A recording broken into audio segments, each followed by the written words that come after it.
This is Julien, and this week's book is Status Anxiety by Alain de Botton. And I was personally drawn to this book as this is something that I've been seeing for years teaching dating advice for men, okay, where people will not just come into this to be in a healthy relationship, but to actually gain status. You know, it's like, hey, if I sleep with a beautiful woman, I will rise in status. If I sleep with many women, I will rise in status. And they're just caught in this little rat race of just chasing status, obsessing over it, and ultimately being tormented by it. And before getting into it all, I thought I'd introduce this by reading a quote from the book, which is, "The hunger for status, like all appetites, can have its uses, spurring us to do justice to our talents, encouraging excellence, restraining us from harmful eccentricities, and cementing members of a society around a common value system. But, like all appetites, its excesses can also kill." Enjoy. So what are some of the causes of this status anxiety? The first one is lovelessness. And what he says here is that every adult life could be said to be defined by two great love stories. The first one is our quest for sexual love, and this is the quest that is well known and charted. It's you going out and seeking a partner. But there is a second quest, which is a lot more secretive and in a way shameful, and that is our quest for love from the world. Okay, and although you might not necessarily openly admit to this, like, hey, I want everyone to love me, this second quest is of equal importance to us and as intense as the first. And this here is the predominant impulse behind our desire to rise in the social hierarchy. It's not so much rooted in the material goods that we get or the power that we receive. It's more so the love that we get as a consequence of being high status or of having this high status. That's what drives us, and to really reinforce this too, he uses the example of the many soldiers and explorers who have, over the centuries, willingly tolerated privations far exceeding those suffered by the poorest members of their societies, so long as they were sustained throughout their hardships by an awareness of the esteem in which they were held by others. Okay, so it's really not the material goods we get or the power, it's we want that love. Okay, you would rather be poor than rich if someone recognized you being poor as having a degree of status, of having that recognition, like there's the martyr, there's the soldier barreling through, and you get that love from the world. That's what we're after. We want to be the object of concern. We want our presence to be noted, our name to be registered, our views listened to, our failings are treated with indulgence, and our needs are ministered to. Okay, you want to be labeled as a somebody versus a nobody. And the reason being is we're afflicted by a congenital uncertainty as to our own value. And as a result, we tend to allow others' appraisals to play a determining role in how we see ourselves. It's like, well, I don't know who I am. I don't know where I stand. Tell me. And guess what? You get bad appraisal, you go down. You get good appraisal, you move up. And our sense of identity is really held captive by the judgments of those we live among. Okay, and this is the reason we feel anxious about the place we occupy in the world, because this place will determine how much love we are offered. Okay, so this here is the first cause. The second is expectation. Okay, and what he says here is that our judgment of what constitutes an appropriate limit on anything, be it wealth or esteem, for example, is never arrived at independently. We're never like, well, this is how much love I need. Instead, we make such determinations by comparing our conditions with that of a similar reference group or a similar set of people who we believe resemble us. We look at them and they're like, how much love do they have? How much money do they have? And how much do I have in comparison? Okay?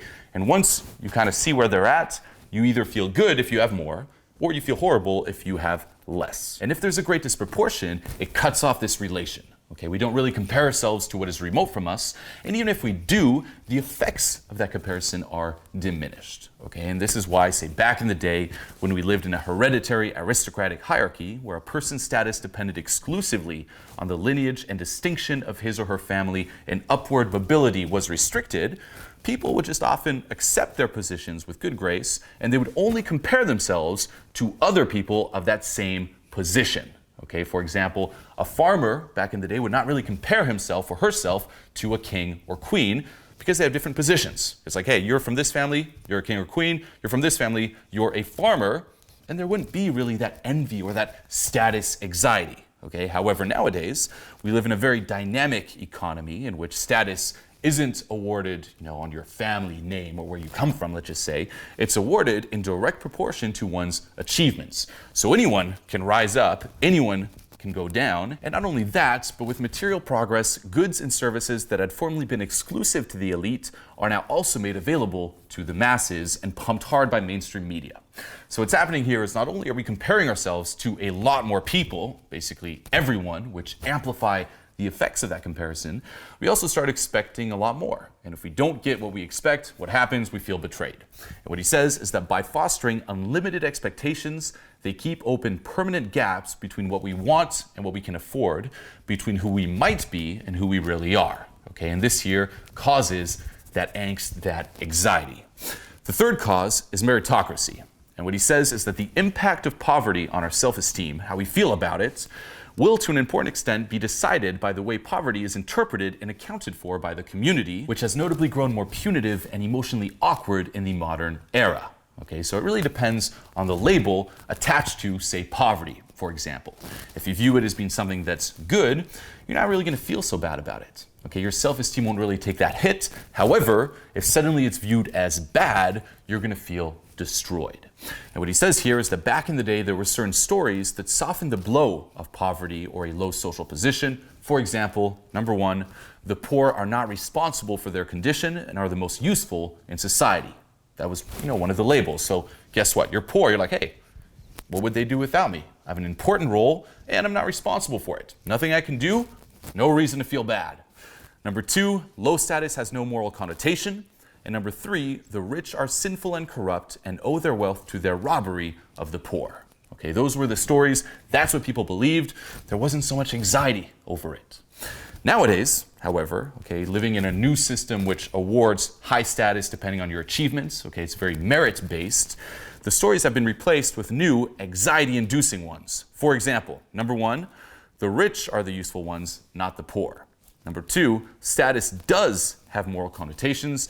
And number three, the poor are sinful and corrupt and owe their poverty to their own stupidity. These are the new labels, and guess what? Now you're in that same position as, say, back in the day, you feel destroyed, you feel horrible about it. Okay, so to add injury to poverty, this system has now added the insult of shame and being bad. Okay, that's what's associated with being poor, let's just say. And to take it even further, not only is making money now linked to being good and not making money linked to being bad, making money is also now linked to being happy. Okay, where we tend to think of wealth as one of the only means to secure happiness and enduring satisfaction. Okay, and this is something that I talk about in a lot of my videos. I'll put a link to one here below, which I highly recommend checking out. But to quote him here, and I love this, what he says is that we are invited to imagine ourselves scaling up the steep cliff face of happiness in order to reach a wide, high plateau on which we will live the rest of our lives happy, at ease, and free. And we are not reminded that soon after gaining the summit, we will be called down again into fresh lowlands of anxiety and desire. Okay, life seems to be a process of replacing one anxiety with another and substituting one desire for another. Number four, snobbery.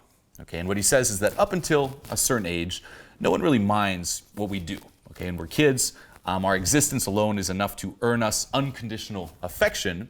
However, by the time we finished our education, we are forced to take our place in a world dominated by a new kind of person, as different from a mother as it is possible to be, and whose behavior lies at the heart of our status anxiety, the snob. Okay, and what he says is it's easy to recognize the moment we have entered the orbit of a snob. Early on in our encounter, the subject of what we do will arise, and depending on our answer, we will either be the recipient of bountiful attention or the catalyst of urgent disgust. Okay, and our status, guess what, determines which one we get. It's like, oh, I do this. Really? I don't do this. Oh. So once again, it kind of links back to that lovelessness where now we're living in a world of conditional love, let's just say. And another quote that I love is, if poverty is the customary material penalty for low status, then neglect and faraway looks are the emotional penalties. Number five, dependence. And what he says here is that back in the day, high status may have been extremely difficult to acquire, but it was also extremely difficult to lose. Okay, for example, it's hard to stop being a lord, and the same is, guess what, it's difficult to stop being a peasant if you're a peasant. Okay, you're pretty much just locked in your role at the time. And nowadays, in this new fast-moving economy, we're tormented by uncertainty. Okay, why? Because our livelihoods and esteem rest on all these unpredictable elements. Okay, for example, dependence on fickle talent, dependence on luck, dependence on an employer, dependence on an employer's profitability, dependence on global economy. There are all these elements that are out of our control, that are changing fast, and our position in society, which, gives us status, is no longer guaranteed. So these here are the 5 causes for status anxiety listed in this book. Let's jump to some of these solutions. Okay, and the first one is philosophy. And the idea here is refuting the suggestion that what others think of us must determine what we think of ourselves, and that every insult, whether accurate or not, must shame us. Okay, you need to learn how to stop taking every single public perception to heart. Okay, most of us do this. If someone thinks X, Y, Z of us, we think it too. We're like, oh my God, it must be true, instead of taking perspective and using our reasoning faculties to assess that perception and be like, is this person, first of all, someone worth listening to, yes or no? Is it someone whose opinion I value, yes or no? And if not, discard it and stop sending all that information to the self, if you will. Okay, and we do this with people's opinions of us, but opinions in general too. Okay, if someone wants this, suddenly you want it too. If someone wants a lot of money, suddenly you want it too. Okay, stop taking it all to heart. And an example uses too, just in terms of how vulnerable we are to the disdain of others, is old school duels. People were so dependent, okay, their self-image was so dependent on the view of others that that person would rather die of a bullet or stab wound than allow unfavorable assessments go unanswered. Okay, it's just crazy. So here the key is ask yourself whether what you really want is what you really need, and whether what you really fear is what you truly fear. The next one is art, which he says can function as a vehicle to explain our condition to us, as well as challenge society's understanding of who and what matters. Okay, it can act as a guide to a truer understanding of the world, and he takes the examples of tragedy and comedy. Tragedy, which succeeds in offering and eliciting for those involved in a catastrophe a level of sympathy owed but rarely extended to every human, and comedy, which criticizes and acknowledges evidence of injustice and excess, okay, where we laugh at things that are outsized or disproportionate.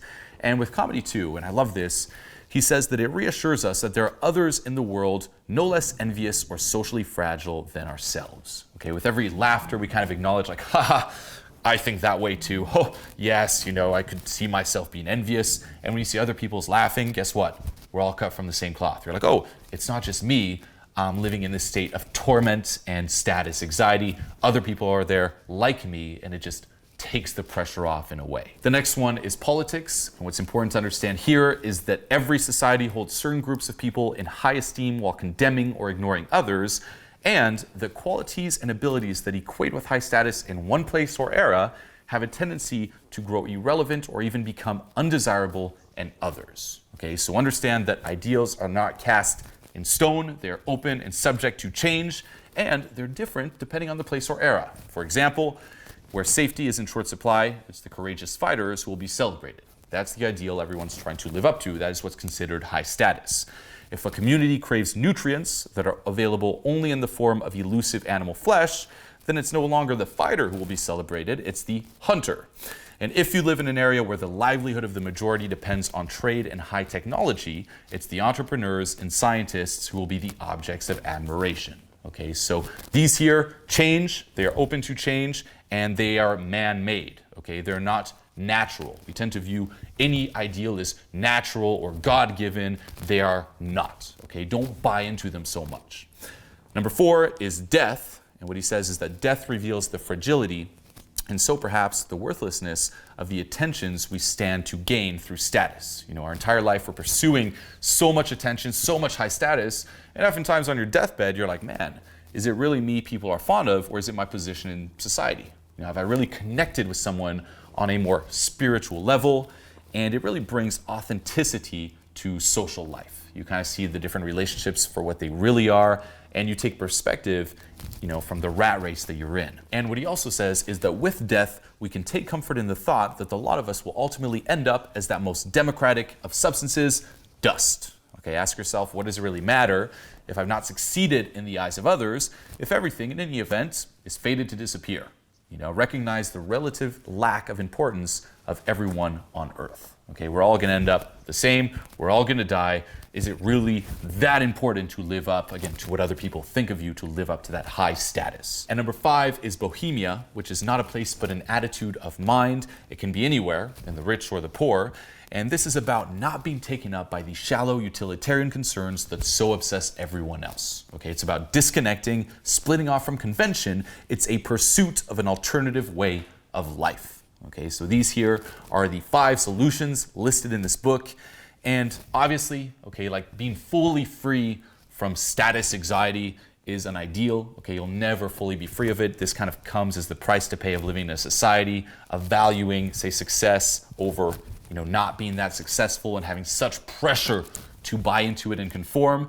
But every single year of your life, you just move a little away from it. You're a little less anxious and you kind of come into your own and feel more at ease. Okay, and obviously combine all of these solutions. Start thinking for yourself. Okay, philosophy. Don't buy into every single public perception. Laugh at it through art. Okay, have fun with it. Don't take it so fucking seriously. Number 3, realize these ideas are man-made and random, okay, with politics. Take a more spiritual perspective by reflecting on death. That's the 4th one. And lastly, just disconnect from it. Create your own value system to live up to. Set your own standards. There is more than one way of succeeding in life. Okay, so this is the book, Status Anxiety. If you'd enjoyed it, read it. And check the comments below for next week's book. Until next time.